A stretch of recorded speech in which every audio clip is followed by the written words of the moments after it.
Hello everyone, welcome to another session on Auto Autumn. Just like I have done with the stanza 2, I am going to give you a brief outline to the stanza, the third stanza of Auto Autumn, and also I'll give you a kind of a quick summary in Malayalam also for those people who find it quite very difficult to follow Keats. Okay, since Keats is a kind of a difficult poem, I thought I'll go with a quick explanation in Malayalam also.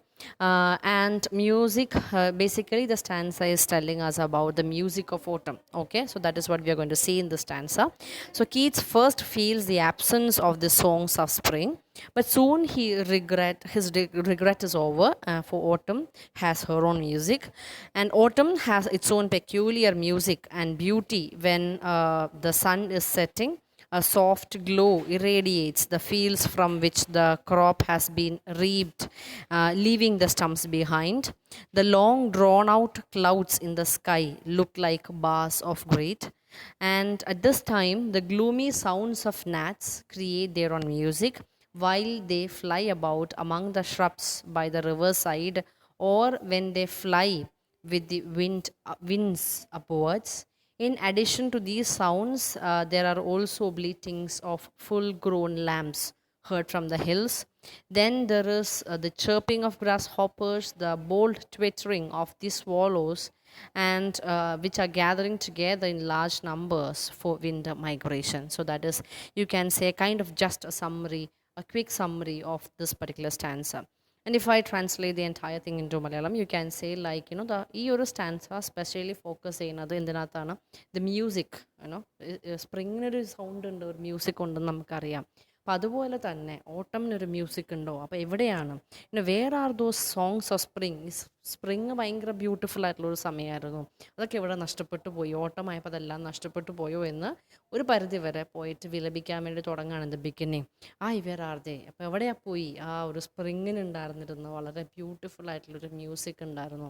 Okay, എല്ലാം sprout ചെയ്യുന്ന സമയം, എല്ലാം വസന്തകാലം എന്ന് പറഞ്ഞാൽ എല്ലാം sprout ചെയ്ത് വരുന്ന സമയം, ഓരോ ജീവനും ഓരോ പുൽക്കൊടിയും ഒക്കെ പുതിയ ജീവൻ പ്രാപിച്ച് വരുന്ന ഒരു സമയമാണ്. അപ്പോൾ ആ ഒരു മ്യൂസിക് നഷ്ടപ്പെട്ടു എന്ന് വിലപിച്ച് തുടങ്ങുകയാണ്.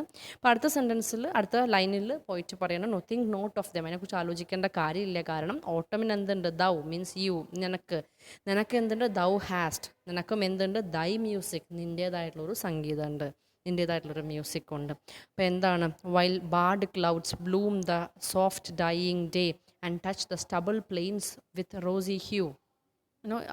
ഒരു പ്രത്യേക തരത്തിലുള്ള ഒരു ആകാശമാണ്. അപ്പോൾ സൺസെറ്റാണ് വരുന്നത്. ഓക്കെ, സൂര്യാസ്തമയത്തിൻ്റെ സമയത്ത് ഇങ്ങനെ കുറേ വരകൾ വീണിട്ട് നല്ല ഭംഗിയുള്ള ഒരു ആകാശം വന്ന് നിൽക്കുമ്പോൾ ആ ചെറിയൊരു റോസ് കളറിലുള്ള അല്ലെങ്കിൽ ഒരു ചെറിയൊരു റെഡിഷ് ടിഞ്ചുള്ള ആ ഒരു ആകാശത്തിൻ്റെ ഭംഗി, ആ സൂര്യൻ കൊടുക്കണ ആ ഭംഗി, സൂര്യൻ എന്തിനും കൊടുക്കുന്നുണ്ട്, കൊയ്ത്തെല്ലാം കഴിഞ്ഞ്, ഓക്കെ, ഹാർവെസ്റ്റ് എല്ലാം കഴിഞ്ഞ് കാത്തു നിൽക്കുന്ന ആ പ്ലെയിൻ ഏരിയാസ് എന്ന് പറഞ്ഞാൽ വയലുകളാണ് കാണുന്നത്. ആ വയലിനൊക്കെ കൊടുക്കുന്നുണ്ട്. അപ്പോൾ വയൽ ഹാർവെസ്റ്റ് കഴിഞ്ഞതാണെന്ന് കാണിക്കാൻ വേണ്ടി അവിടെ എന്തുണ്ട്, സ്റ്റബിൾ പ്ലെയിൻസ് ആണ്. സ്റ്റബിൾ എന്ന് പറഞ്ഞാൽ അവിടെ ഇവിടെയൊക്കെ ആയിട്ട് കോൺ ഫീൽഡ്സ്, കോണ് കൊയ്ത്ത് കഴിഞ്ഞ് ഇങ്ങനെ അതിൻ്റെ കുറച്ച് കുറ്റികളൊക്കെ ഇങ്ങനെ കൂട്ടി കൂട്ടി വെച്ചിട്ടുണ്ട്. കാരണം സ്റ്റബിൾ ചെയ്ത് പോകണു നമ്മൾ പ്ലെയിൻ റീജിയനിലാണ് സാധാരണതയിൽ കൾട്ടിവേഷൻ നടക്കല്ലേ. ഹില്ലി ഏരിയാസിൽ എന്ത് നടക്കില്ല, കുന്നുകളിൽ കൾട്ടിവേഷൻ, വിളവെടുപ്പ് എന്തെങ്കിലും വിതയ്ക്കാനൊന്നും പറ്റില്ല. പ്ലെയിൻ ഏരിയാസിനകത്താണ് നമ്മൾ പണ്ട് ജോഗ്രഫിയിൽ